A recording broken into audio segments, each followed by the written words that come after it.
Vamos a comenzar. Les voy a pasar un video que es pesha, que quiere decir transgresión. Es una palabra en el hebreo que es transgresión. La mayoría de las personas asumen que la Biblia tiene mucho que decir acerca de lo mal que están los seres humanos. Y es verdad. También es cierto que el vocabulario de la Biblia acerca de este tema suena raro para las personas modernas, usando palabras como pecado, iniquidad o transgresión. Ayer vimos, le voy a estar parando para platicar. Antier, vimos la palabra pecado. ¿Qué significa? ¿Cómo es la palabra en hebreo pecado? ¿Y qué significa? Fallar, ¿sí? Ahora vamos a ver hoy la palabra iniquidad. Así que la perspectiva bíblica sobre la condición humana frecuentemente es ignorada o es tratada como antigua y retrógrada. Es una pena porque a través de estas palabras los autores nos ofrecen un diagnóstico muy profundo de la naturaleza humana. La iniquidad se refiere a un comportamiento torcido, mientras que el pecado se refiere a una falla moral. Y transgresión es una palabra fascinante que seguramente no has utilizado en alguna conversación últimamente, así que concentrémonos en ella por unos minutos. En el hebreo del Antiguo Testamento, el sustantivo es pesha. Sustantivo de transgresión es pesha. Acuérdense que estas palabras son en el idioma hebreo. Estas palabras a veces las encontramos cuando vamos estudiando la Biblia, pero a veces no sabemos bien qué quieren decir. Así que pesha es un sustantivo. Y el verbo es pasha. Y el verbo pasha. Verbo pasha. Ahorita vamos a explicar cada uno. ¿Ya lo notaron? En el Nuevo Testamento, la palabra griega es paráctoma. En el Nuevo Testamento ya en griego, la palabra en griego es paráptoma. Sustantivo pesha, verbo pasha, y en griego transgresión es paráptoma.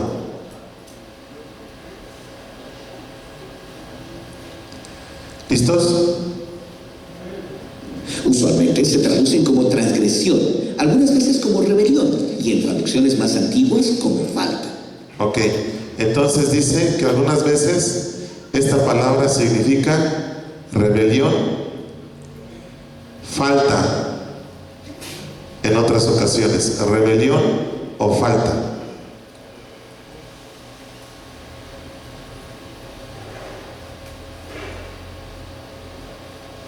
¿Correcto? Amén. Ok. Estas palabras se refieren a maneras en las que las personas violan la confianza de otros. Pesha. Entonces es violar la confianza de otros. Eso es lo que es transgresión. Violar la confianza de otros.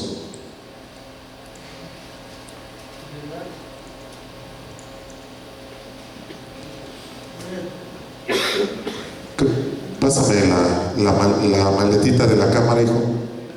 Sí. Ok. Ya describe la traición en una relación, y ya que hay muchos tipos de Vean ustedes que la mayoría de nosotros somos bien hipócritas. ¿Por qué? Porque generalmente siempre damos una cara al que está enfrente o al que tienes a tu lado, pero detrás hay un puñal que estás ahí en tu mano y que en cualquier momento lo vas a sacar para traicionar. relaciones. Muchos comportamientos diferentes pueden llamarse pesha. Por ejemplo, si dos naciones tienen una relación, llamaríamos a eso un tratado, y pashat describiría el rompimiento de ese acuerdo. Como en el libro bíblico de Segunda de Reyes leemos. Vamos a Segundo Libro de Reyes, capítulo 1 y versículo 1. Primer libro de Reyes.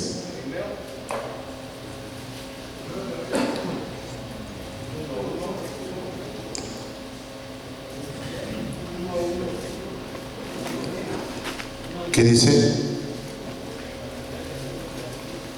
Amén. Llega el rey es un ojo. Cuando el rey David llega viejo y avanzado en días, le cubrían de ropas, pero no se calentaba. Sigue. Ahora, sí les dije segundo libro, ¿no? A ver, ¿qué dice el segundo libro? Después de la muerte de Acab, se rebeló Joab contra Israel. Muy bien, nos habla de que en la Biblia, de que hubo personas que se rebelaron, entre ellos mismos se traicionaron. Entonces la Biblia es un libro que nos habla de historias de personas que son traicioneras, que son hipócritas. Después de la muerte del rey Acab, Moab pasá con Israel. Ahora, esto frecuentemente se traduce como Moab se rebeló contra Israel, pero en el hebreo bíblico tú no pasá contra alguien, sino que pasá con ellos. O sea, que rompes la confianza que tienes con esa persona. La misma idea aparece en la ley del Antiguo Testamento. Entonces es romper la confianza de alguien. Romper la confianza de alguien. Todo ese significado es pasha. Contra el robo. Si un israelita está de viaje y alguien entra en su casa y se lleva algo, eso es un robo. Aquí está cualquiera de nosotros, ¿verdad? En tiempos de actividad, robando las cosas de la casa, de un vecino, de un familiar, y violando la confianza de las personas que en su momento nos dan esa confianza. Pero si el ladrón era tu vecino, es pesha, porque es... Entonces, pesha es cuando es alguien conocido, cuando es alguien, un familiar o un amigo, y que ellos se dan cuenta, como decía ayer Ricardo, cuando invitan a fiestas, nosotros somos los que no quieren invitar porque seguramente algo va a desaparecer. Alguien en quien se supone que puedes confiar. O también está la historia en la que Jacob huye de Labán, su tío. Labán acusa a Jacob de robar unas estatuas de ídolos y busca en todas las pertenencias de Jacob, pero no encuentra nada. Así que Jacob grita, ¿cuál es mi Génesis capítulo 31 y verso 36.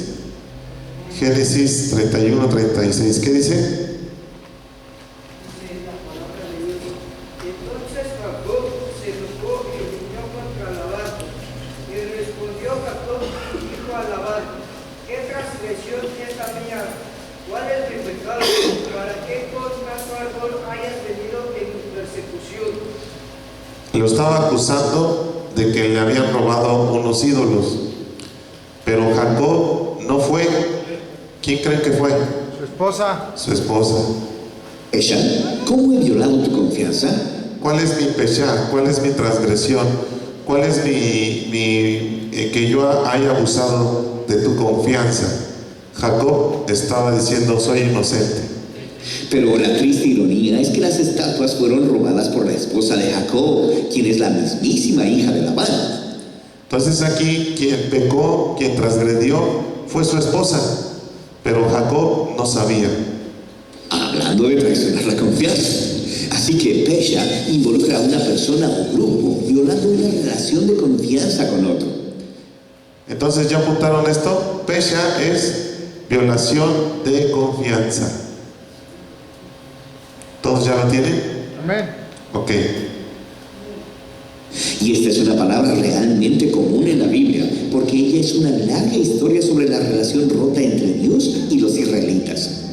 En el monte Sinaí, ellos accedieron a adorar solo a su Dios y a cuidar de los pobres entre ellos, pero no lo hicieron. Así que Dios levantó profetas para confrontarlos, como Miqueas, que dijo, estoy lleno del poder del Espíritu del Señor, y de juicio y de valor. Miqueas, capítulo capítulo 3 y versículo 8. Miqueas es un profeta, es alguien que habla de parte de Dios y está denunciando al pueblo de Israel Pesha. O sea, en este caso, ¿quién traicionó a quién? El pueblo de Dios traicionó a quién? A Dios, ¿verdad? Porque Dios dio unos mandamientos los cuales ellos no obedecieron. ¿Qué dice Miqueas 3:8?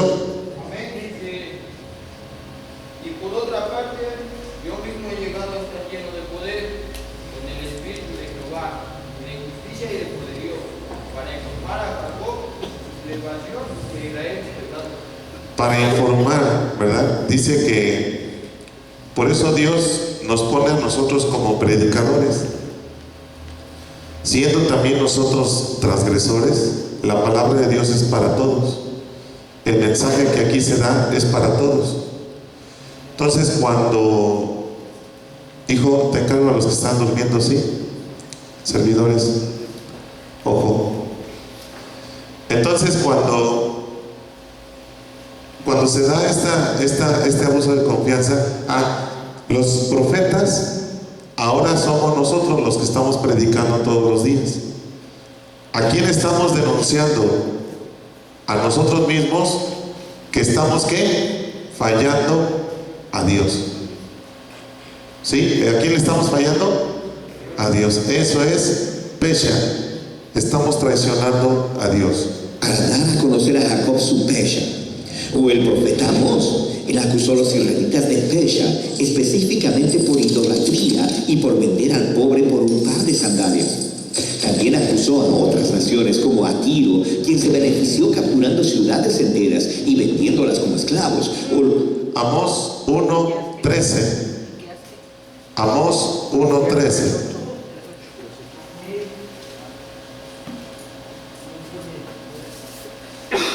Dice, así ha dicho Jehová, por 3 pecados de los hijos de Amón, y por el cuarto no revocaré su castigo, porque para ensanchar sus tierras abrieron a las mujeres de Galaad que estaban encintas. Ok. Yo te voy a hacer una pregunta, hermano. ¿Cuál es el pecado de México? La idolatría. Ajá. ¿Qué más? La corrupción. La corrupción. ¿Qué más? Entonces, México tiene que recibir, más bien, está recibiendo castigo de Dios. Y en esas transgresiones tú y yo estamos involucrados. ¿Por qué? Porque también nosotros hemos sido idólatras. También nosotros hemos sido violadores, fornicadores, ladrones, tranzas, trinqueteros, timadores, estafadores. Entonces es lógico que el castigo de Dios viene hacia nosotros. Los amonitas por asesinar inocentes para hacer más grandes sus fronteras. Y asesinar inocentes para hacer más grandes las fronteras. En este caso, ¿por qué hay tantos asesinatos en México? Por dinero. ¿Por qué más? Por poder. ¿Qué es lo que se pelean los cárteles? ¿El territorio para qué? Y ahorita, ¿quiénes son los que gobiernan? ¿Ellos o el gobierno? El crimen organizado. Entonces, por eso es que viene la maldición sobre este país. Tú tienes que saberlo, que Dios, ¿verdad?, castiga a las naciones por sus pecados. Para Amós, ¿Tú sabes por qué los desastres naturales son más comunes en China, en Japón, los tsunamis? Porque ellos, no hay gente más idólatra que los orientales. Ellos son politeístas, tienen muchísimos dioses, exageradamente, dragones, etcétera, etcétera. De ahí vino el Feng Shui, practica tu abuelita, el Feng Shui. ¿Qué más? Por eso es que los castigos han sido muy severos en ellos. Por ejemplo, también en todos donde vino el tsunami en Sri Lanka, que tienen un punto aquí en medio, que son budistas. Todos ellos tienen dioses que son abominables a Dios Todopoderoso, Jehová de los ejércitos. Por eso es que a través de estas situaciones Dios castiga a las naciones, y tú tienes que saberlo. Tú tienes que saberlo, porque eso nos afecta también a nosotros como mexicanos. Todos estos son actos de pesha. Violan la confianza universal que existe entre todos los humanos, quienes están hechos a la imagen de Dios. Él vio a estos líderes ignorar o justificar su maltrato a los humanos en nombre de la seguridad nacional o de una economía más fuerte. Pero para Amós era una traición a la humanidad. Y tiene perfecto sentido que estos profetas asocien pesha con palabras como rebelión o mentiras. Ok, Isaías capítulo 59 y versículo 12.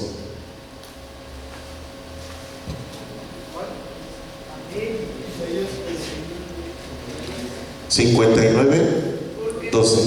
Porque nuestras rebeliones se han multiplicado delante de ti, y nuestros pecados han atestiguado contra nosotros. Porque con nosotros están nuestras iniquidades y conocemos nuestros pecados. Entonces, por eso viene el castigo, hermanos, precisamente por lo que dice aquí.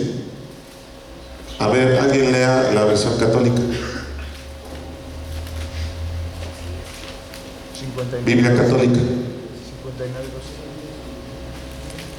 ¿Qué dice la Biblia católica? Pues a menudo te hemos sido infieles y nuestras propias faltas nos acusan. Nuestras propias faltas nos han hecho daño, nos acusan. Rebelión. Oseas capítulo 7 y versículo 13. Mentiras. Oseas 7, 13. Dice, ay de ellos porque se apartaron de mí, destrucción vendrá sobre ellos porque contra mí se rebelaron. Yo los redimí y ellos hablaron mentiras contra mí. ¿Escucharon lo que dice ahí? ¿Qué es lo que viene a nuestras vidas cuando nos rebelamos? ¿Qué es lo que viene? Destrucción, desgracia.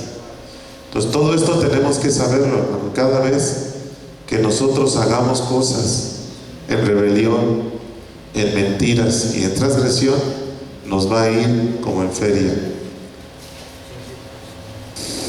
En el griego del Nuevo Testamento, el apóstol Pablo desarrolla este retrato de los humanos como los que... La última palabra, paraptoma, vamos a ver qué significa. rompen la confianza utilizando la palabra paráptoma. Él nos recuerda la historia de Adán en Génesis. Adán significa humanidad en hebreo. En esta historia, la humanidad rompe la confianza con Dios y toma la autoridad para discernir el bien y el mal en sus propios términos. Pablo llama a esto el paráptoma de Adán, la violación de la humanidad de la confianza con Dios y con los demás. Y eso lleva a una complicada red de relaciones rotas y traicionadas. Paráptoma. Relaciones rotas, relaciones terminadas por culpa de nosotros mismos. Como hemos estado hablando, generalmente nosotros siempre tratamos de culpar a los demás. Pero aquí aprendemos a ya no echar culpas a los demás, sino que cada uno tiene que tomar su responsabilidad y decir, si una relación se rompe, es por mi culpa. Vamos a empezar a tomar responsabilidad y a dejar de decir, es que ella me hizo, es que él me hizo. ¿Sí? Es nuestra culpa todo esto que sucede. Pero fíjense bien, esta es la mala noticia, pero ahorita viene la buena. que trae la violencia y la muerte. Pero para Pablo, esa no es la última palabra. Él dice, si la muerte vino a todos por el paráctoma de un humano, ¿cuánto más la gracia de Dios abundará para muchos por un hombre? Romanos capítulo 5 y versículo 15.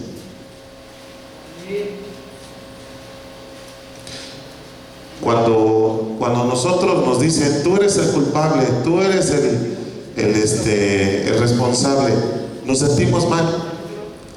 ¿Por qué? Porque sentimos algo que se llama culpa. Pero precisamente cuando Dios ve nuestra condición, Él viene a ayudarnos. Dice Romanos 5:15. ¿Qué dice? Pero el don no fue como la transgresión, porque si por la transgresión de aquel uno murieron los muchos, abundaron mucho más para los muchos la gracia y el don de Dios por la gracia de un hombre Jesucristo. ¿Quién fue el primero que desobedeció a Dios? Adán. ¿Y qué significa Adán? Humanidad. Adán significa humanidad. Entonces, si Adán significa humanidad, ¿quiénes son los primeros que fallamos? Nosotros. ¿Sí?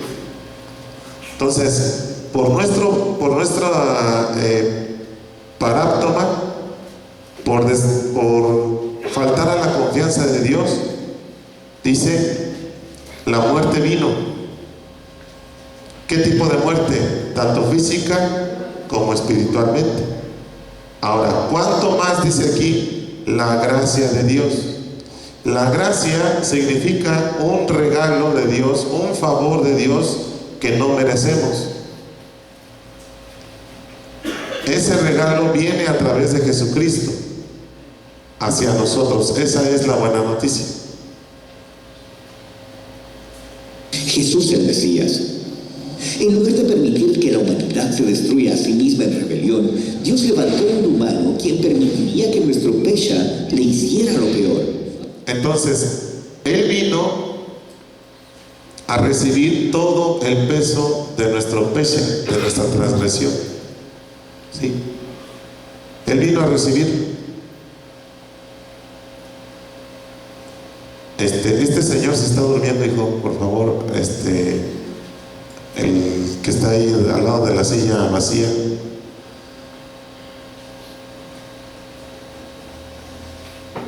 No se duerman, hermanos. Quieren que se ponerse de pie, los dejo de pie toda la clase para que no se me duerman, porque hay varios que están así cabeceando. Pónganse de pie todos los que tengan sueño, porque si no lo hacen, el primero que vea los paro a todos. Pónganse de pie todos los que tengan sueño.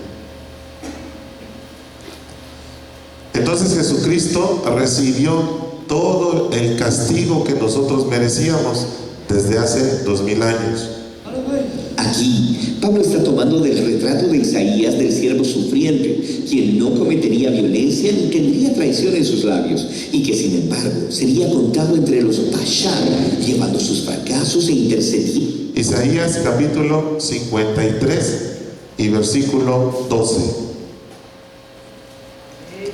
Isaías 53, 12. Por tanto yo le daré parte con los grandes y con los fuertes repartirá despojos, por cuanto derramó su vida hasta la muerte y fue contado por los pecadores, habiendo él llevado el pecado de muchos y orado por los transgresores. Este versículo, hermanos, habla de Jesucristo. Él fue el único que vino a dar su vida por nosotros. Entonces te voy a decir una cosa, sobre todo a los católicos que están aquí y que creen en la guadalupana. Jesucristo es mayor que María Guadalupe. No lo digo yo, hermano, lo dice la palabra de Dios. Tú tienes en tus manos una Biblia católica. Ve lo que dice Isaías 53, 12.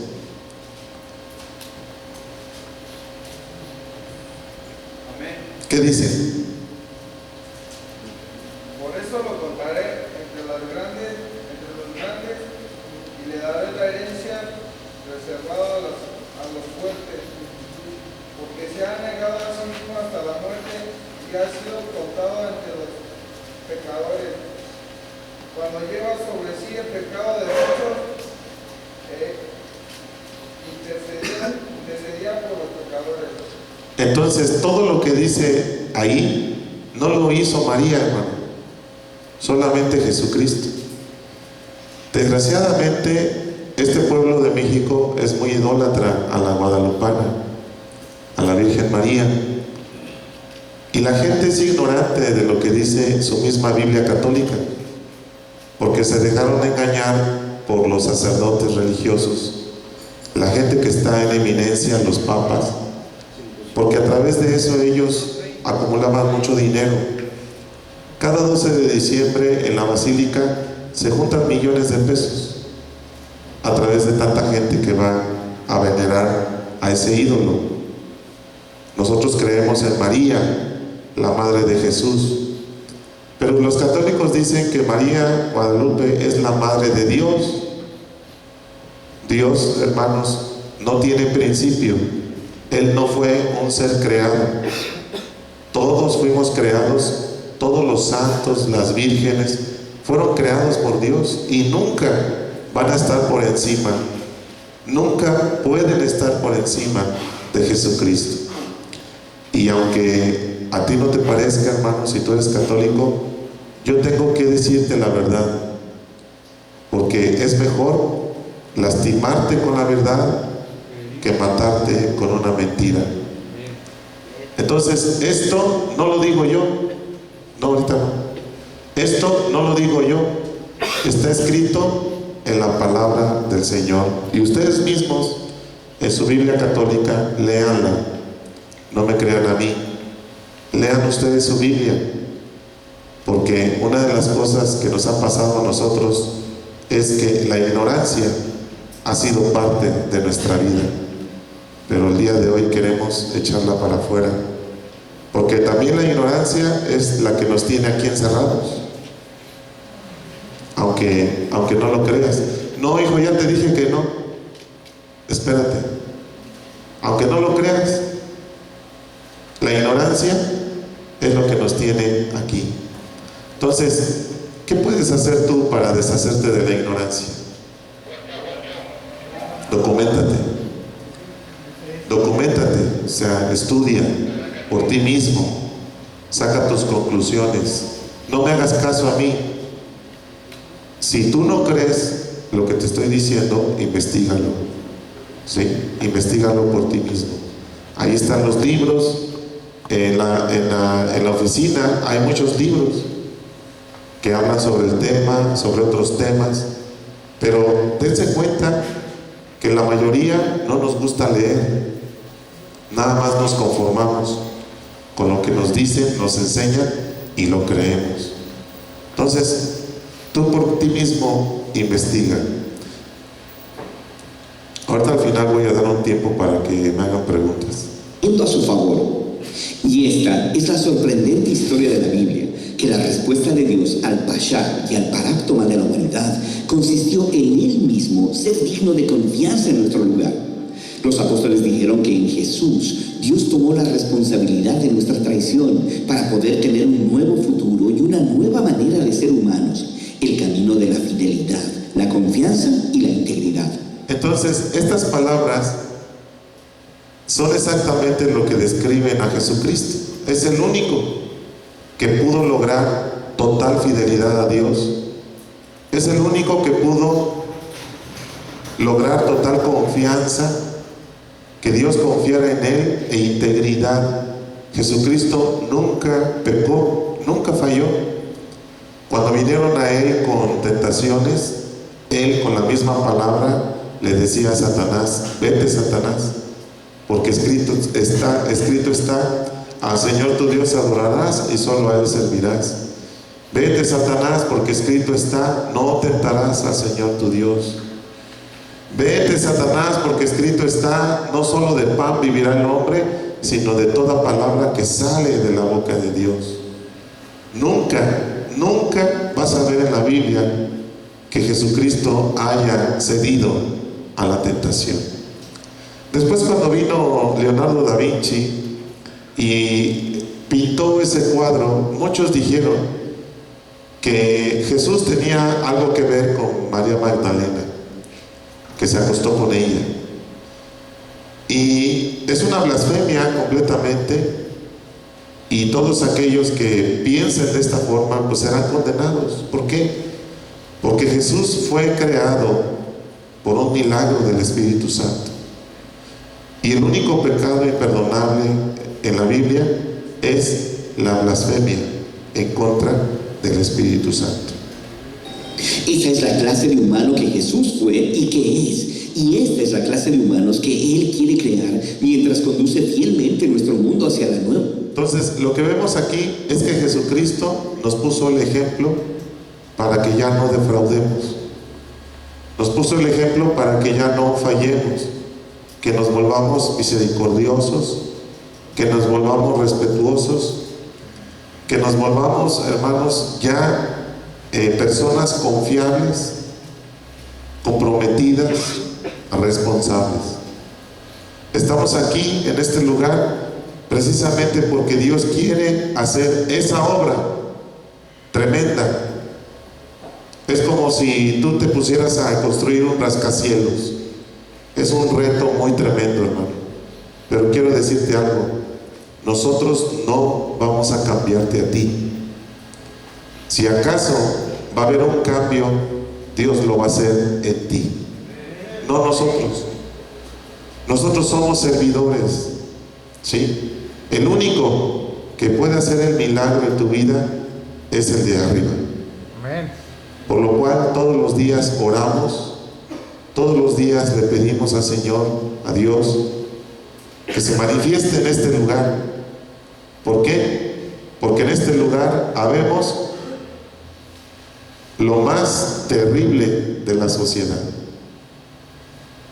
Somos lo más terrible de la sociedad, hermanos. Mucha gente allá afuera quisiera desaparecernos porque no entendemos, porque le seguimos haciendo daño. Cada vez que estamos afuera hacemos daño a la gente. Entonces esperamos de Dios un milagro.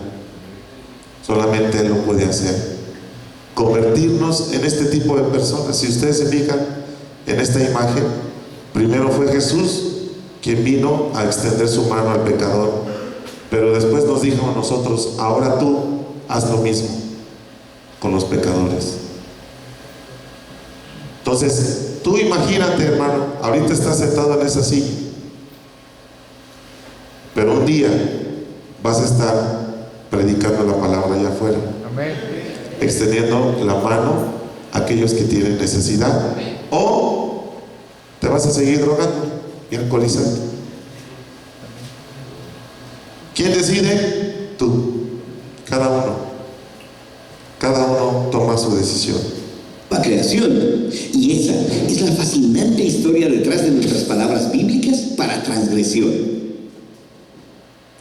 Ok.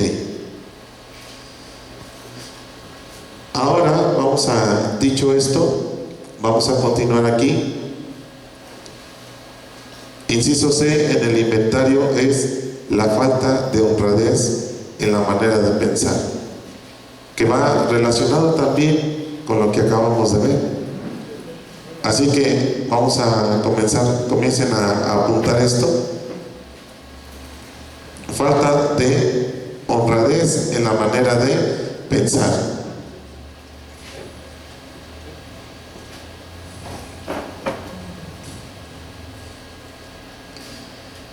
Dice aquí carencia de probidad. Probidad significa moralidad, integridad y honradez. Carencia de moralidad, integridad y honradez en las acciones.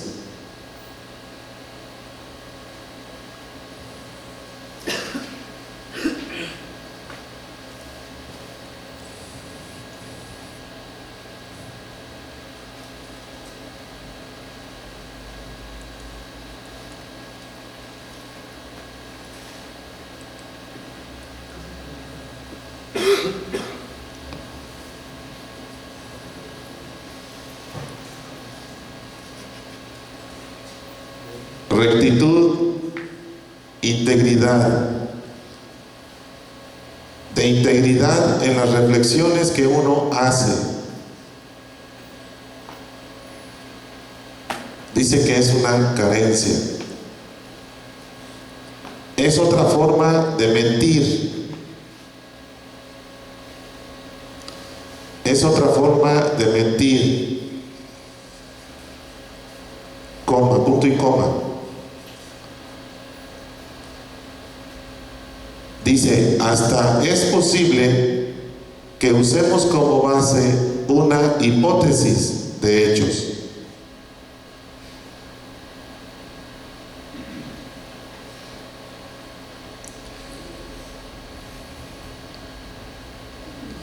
Hipótesis, suposición hecha a partir de unos datos que sirve de base para iniciar una investigación o una argumentación.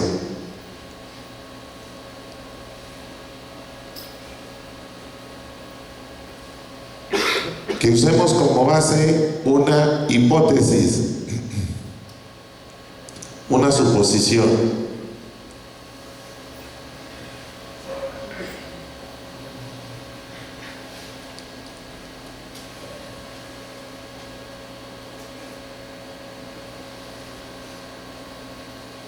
Y verdades, dice, una hipótesis de hechos y verdades, coma, pero a través de una serie de malabarismos mentales.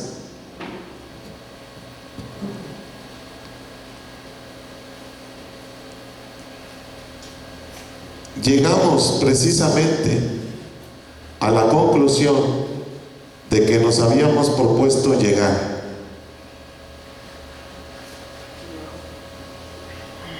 Ahí o más.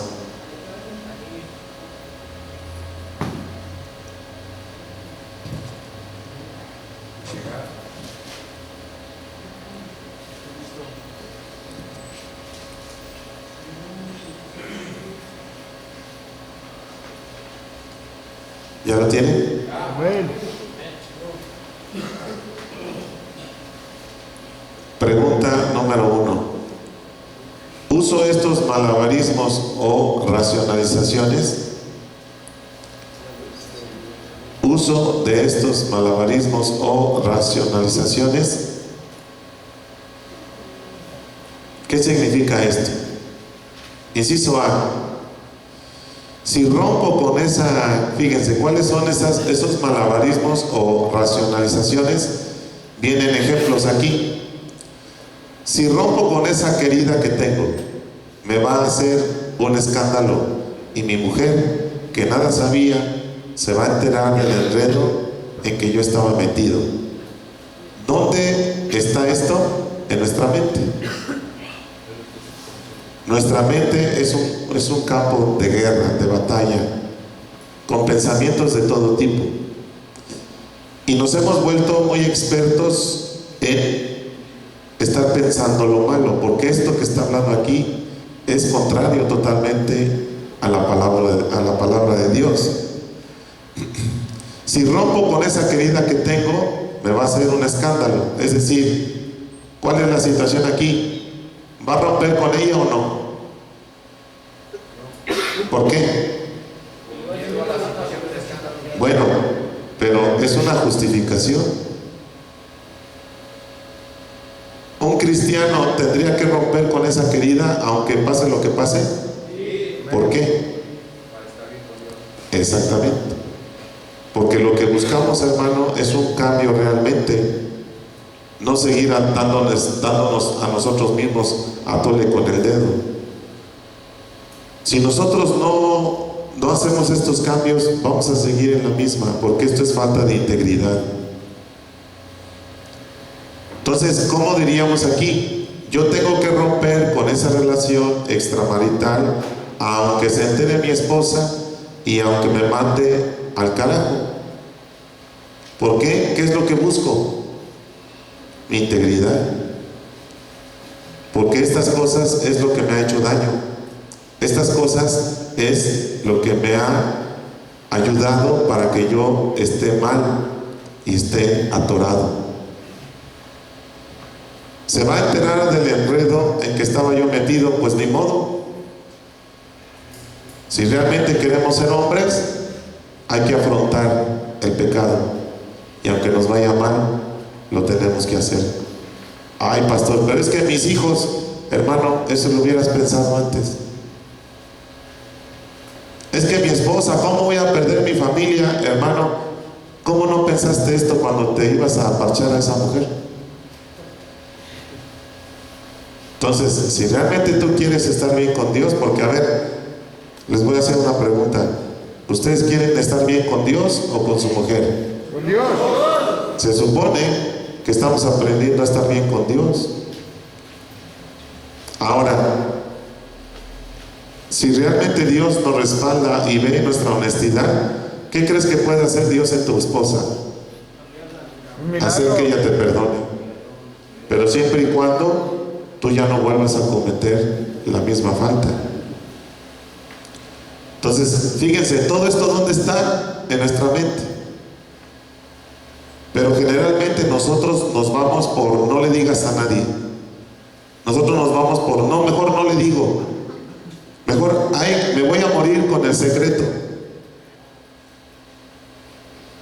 Eres secreto de amor. Y hasta cantamos, ¿no? Te voy a cambiar el nombre. No es justo que mi mujer tenga un disgusto. Todo esto pasa en nuestra mente. Por eso dice aquí el punto, ¿cuál es? En el principio de este punto es falta de honradez en la manera de pensar. Entonces, para que ustedes vean cómo pensamos, dice: no es justo que mi mujer tenga un disgusto, así es que mejor dejo que las cosas sigan igual. Te voy a decir algo, hermano. Hace rato vimos la transgresión.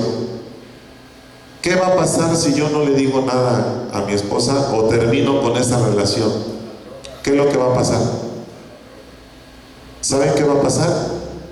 Que Dios me va a descubrir delante de la gente y va a ser peor.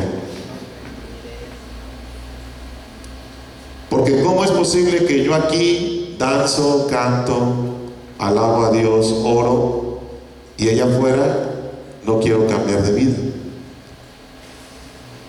Entonces, ¿qué es lo que va a hacer Dios? ¿Saben qué va a hacer Dios?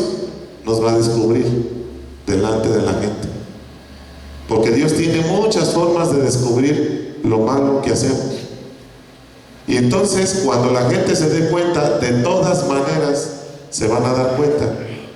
De todas maneras, porque dice la Biblia algo muy importante que tenemos que entender: no hay nada oculto que no llegue a descubrirse. Marcos capítulo 4 y versículo 22.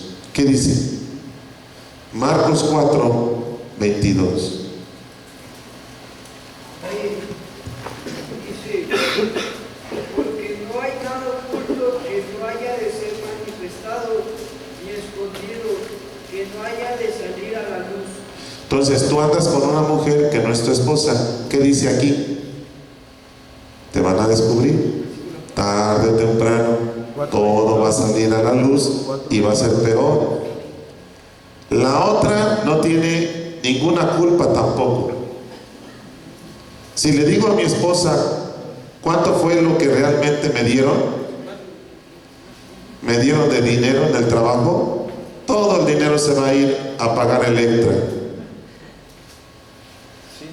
Y como además yo merezco un jaloncito, unas copitas, mejor le voy a decir que nada más me dieron mi sueldo. Aquí está, y lo demás no te interesa. Hasta nos enojamos con ella. Entonces, aquí esto es falta de honestidad, de honradez. Mi esposa viste bien, en la casa no hace falta nada. Mis hijos van a un buen colegio, ¿qué más quieren? Todo esto, hermano, pasa en la mente del adicto. Nosotros tenemos que ser bien conscientes de nuestros pensamientos. Si realmente queremos cambiar, tiene que cambiar nuestra forma de pensar. Ahí le dejamos. ¿Alguien quería comentar algo? Vi que dos levantaron la mano. No sé si ya se repitieron.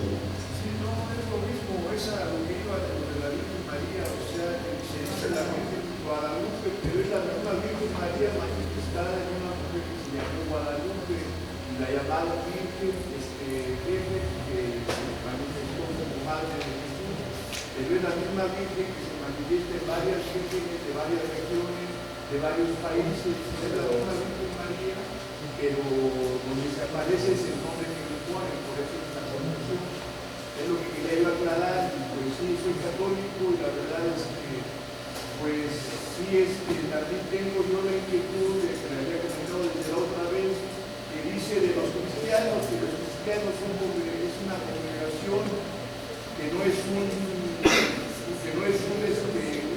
templo, vamos, un templo solo hay uno y es el de los católicos, y eso también los profetas. O sea que la iglesia se fundó, por eso tiene tabernáculo, y por eso se hizo un templo a Dios, donde lo adoraban, donde iban a ver su alma de Dios al tabernáculo.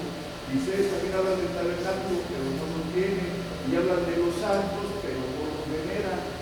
Entonces también es una confusión tanto de católicos como de cristianos, es un punto de vista de cualquier mortal, ¿no? Pero yo como lo veo y como se ha manifestado a través del tiempo, es la misma Virgen María, pero en distintas mujeres, es por eso que le ponen el nombre de la mujer que se apareció. Y en realidad cuando se apareció la Virgen de Guadalupe a Juan Diego, fue la misma Virgen, pero en una mujer que se llamaba Guadalupe, una india. Por eso les digo que eso es lo que nos han hecho creer, pero lean su Biblia, hermanos, salgan de la ignorancia. ¿Alguien más por ahí? ¿Nadie? Mande. ¿A la B? Sí. La D. ¿D? ¿Ahí? Sí.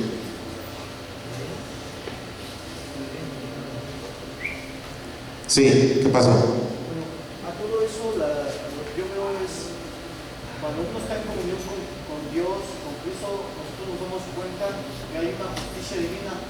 Es por eso que tenemos que limpiar nuestros corazones y nuestras almas, ¿no? Haciendo el inventario. ¿Por qué cuestión? Porque aún así, tarde o temprano, aunque no creamos en Cristo, siempre la terminamos pagando, ¿no? Yo, por ejemplo, yo venía de familia cristiana, pero mis papás se separaron, entonces yo tenía una confusión. Ya lo vine a aclarar aquí, me estoy echando ganas, y siempre, desde que entré, he dicho, no, la justicia divina, entonces estoy dejando que Dios haga las cosas. Cuando yo estoy haciendo mal, me hago menso y me disciplinan. Entonces digo, la regué, ni modo, acepto las disciplinas. Y ahora creo que es una justicia divina, es a todo lo que tenemos que limpiar nuestras almas. Así es, ustedes se van a dar cuenta. Yo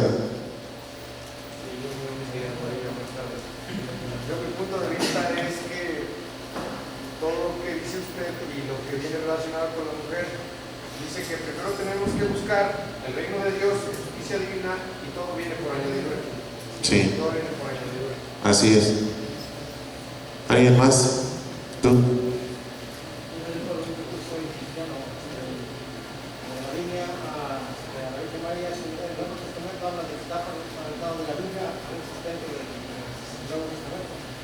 Está sentado en la Biblia. La Virgen se respeta porque lo dejaron nosotros que somos católicos. Pero se debe respetar la Biblia porque está sentado en las palabras de la Biblia. Es el Nuevo Testamento, está sentado ahí. Entonces lo respeto y yo en eso creo la Biblia y creo en Jesús y la naturaleza. El respeto de nosotros como humanos, se nos dejan para respetarnos unos a otros. O sea, ustedes como pastores, o sea, la verdad tienen más razón ustedes que nosotros. Nosotros somos ignorantes. La verdad es ignorante para ustedes. Honestamente, que creo en la Biblia. Eso es ignorancia que tengo. Pero sí, el Nuevo Testamento que yo tengo en mi iglesia, después de que está sentado en la Biblia. Ese es mi punto de vista. Sí, finalmente todos vamos a entregar cuentas al final de la historia. y todo va a ser juzgado conforme hayamos hecho. Así que cada uno tome sus provisiones, sus previsiones, haga los cambios que crea convenientes, y si no los quiere hacer, pues también, ¿verdad? Porque delante de nosotros no van a dar cuentas, es delante de Dios. Todos vamos a dar cuentas de todo lo que hicimos, de todo lo que creímos, de todo lo que desobedecimos en la vida. Así que a Dios le va a tocar juzgar a cada uno. Amén. Amén. Bueno, pues si no hubiera alguna otra cosa, ¿le subo? ¿Qué? ¿Tú me dices? Gracias. ¿Ahí? Ahí, gracias. Sí. ¿Alguien más quiere participar? Miren, hermanos, les voy a decir algo. Aquí no se trata de discutir qué fue primero, el huevo o la gallina. ¿Sí? Porque mira, si tus creencias y mis creencias, cualquiera de las creencias que nos den buen resultado, ¿en qué se nos va a reflejar? En la vida. ¿Sí? Muchos de ustedes quieren venir aquí a dar la clase, pero resulta que están en calidad de internos. Entonces, ¿cómo yo voy a querer dar la clase a alguien si mi condición no me respalda? Es como, por ejemplo, yo soy divorciado, hermanos. Imagínense que yo estoy tratando de ayudar a matrimonios cuando yo soy divorciado. ¿Se da cuenta? O sea, todos fallamos, ¿eh? Entonces, hermano, si realmente tu creencia te da resultado para que dejes de ser borrachote, drogadicto, ratero, violador, asesino, adúltero, fornicario, hermano, eso es lo que es respetable. Pero ¿cómo vamos a pedir nosotros respeto cuando realmente nuestra creencia no nos ha servido para nada? ¿Por qué? Porque estamos viendo, ¿qué estamos viendo? Los hechos, no las palabras, hermano. Porque hay un dicho que dice que las palabras, ¿qué? Pero hay unas palabras que no se las lleva el viento. Miren ustedes, Jesús dijo lo siguiente: cada palabra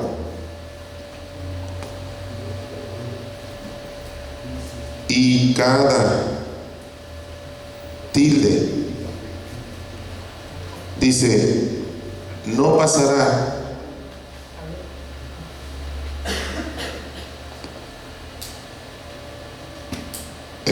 Mateo 24, 34.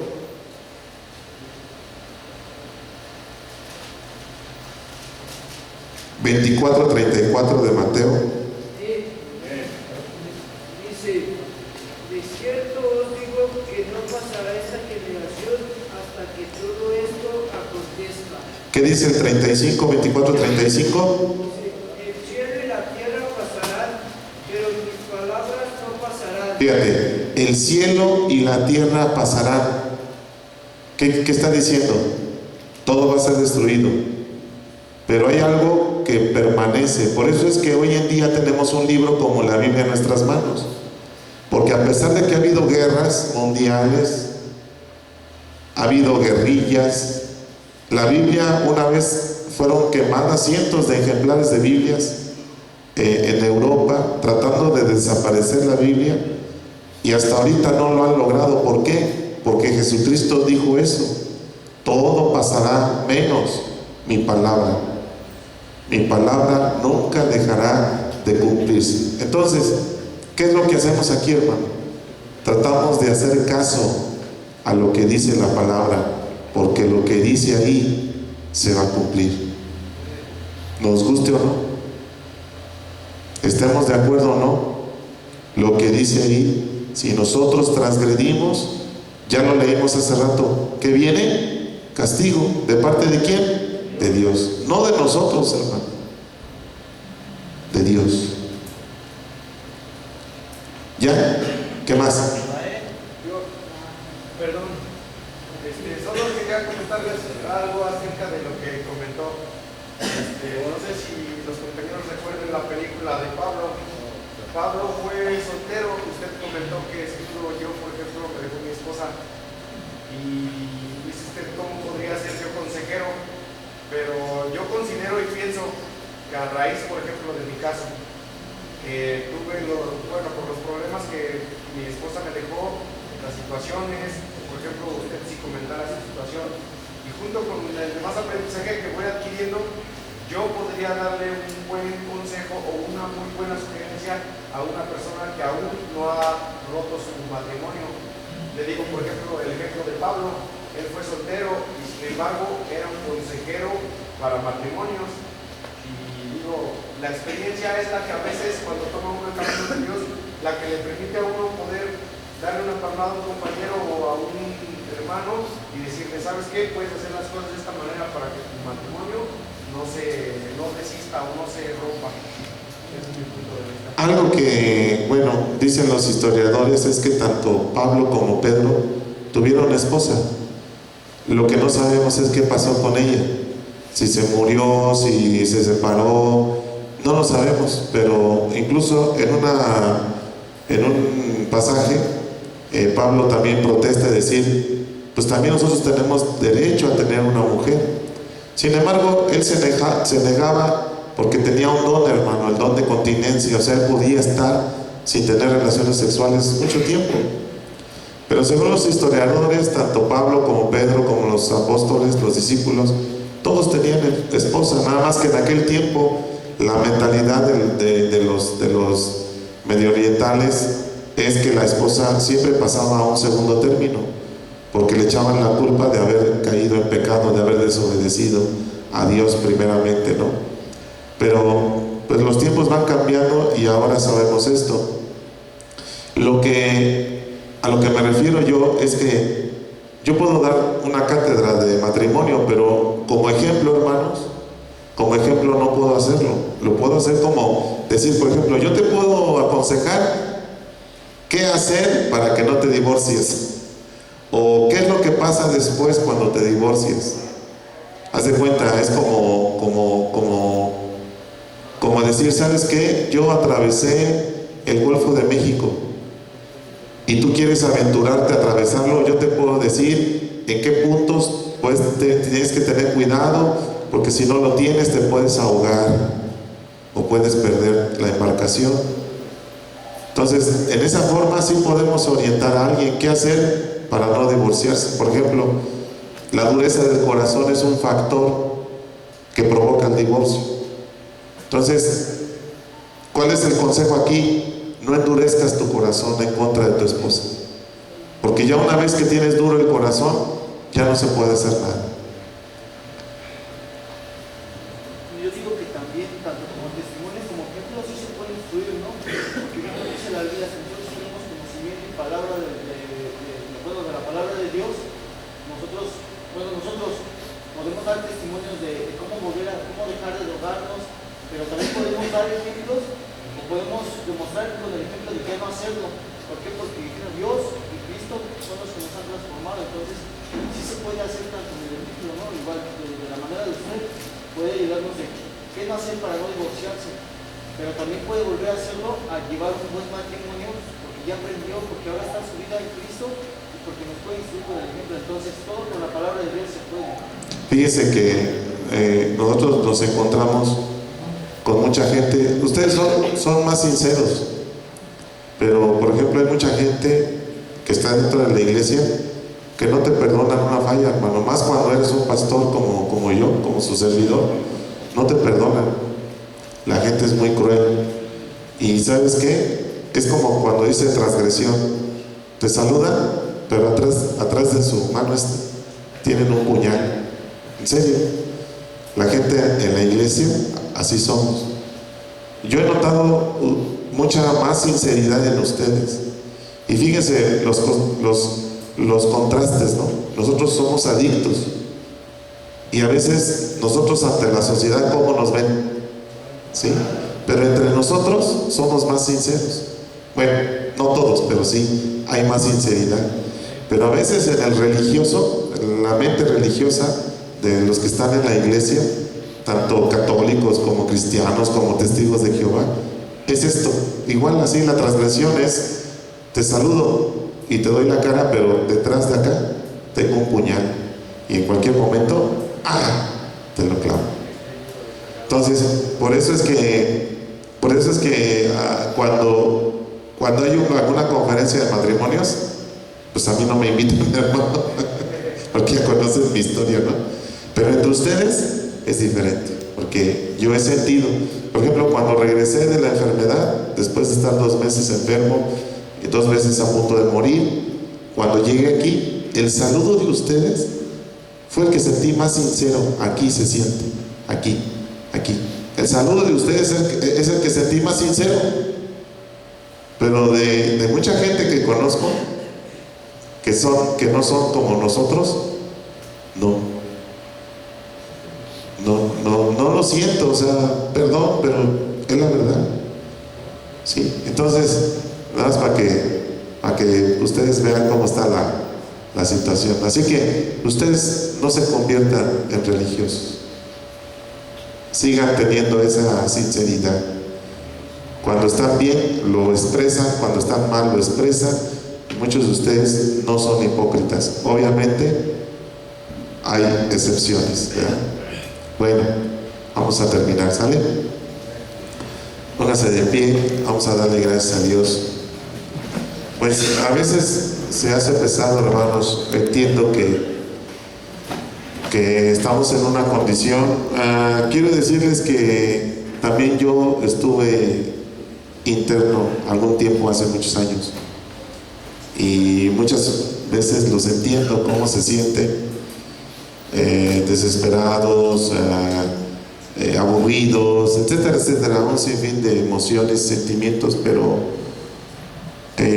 al final Dios tiene misericordia, hermanos, de nosotros. Y sabes, cuando tú comienzas a mirar el milagro de Dios, no solamente en ti, sino en tu familia, todo empieza a cobrar un sentido y decir, ¿sabes qué? Valió la pena cada hora ahí sentado, valió la pena cada disciplina que viví, valió la pena el soportar a ese tipo de gente que se quedó grabado en tu memoria mientras que tú estuviste aquí. Valió la pena ese día, ¿no? Llegar ese día cuando el pastor oró por mí, me bendijo y me dijo, ¿sabes qué? Llégale, pero ya sabes, ya no puedes navegar con bandera de ignorante, porque ya todo se te ha enseñado. Ahora tú sabes lo que haces con lo que aprendiste. Entonces es cuando cobra sentido todo, cuando todo dices, ahora entiendo esto y ahora entiendo el otro, y te llenas de gozo. Pero a veces, mientras que estás aquí, tu pensamiento se nubla, todo lo ves gris, no aparece la luz al final del túnel, no está. Entonces lo único que sientes es así, apachurrado, angustiado, afligido. ¿Qué es lo que les podría decir a esas personas? Si tú eres uno de ellos, tranquilo, tú nada más relájate, estás en las manos de Dios y Él sabe lo que hace contigo. Sí, Él no te ha dejado ni un minuto, ni un momento, a pesar de lo orgulloso y soberbio que eres, y de lo negativo, y de lo mala onda, y de lo... Dios te quiere y te ama así como eres.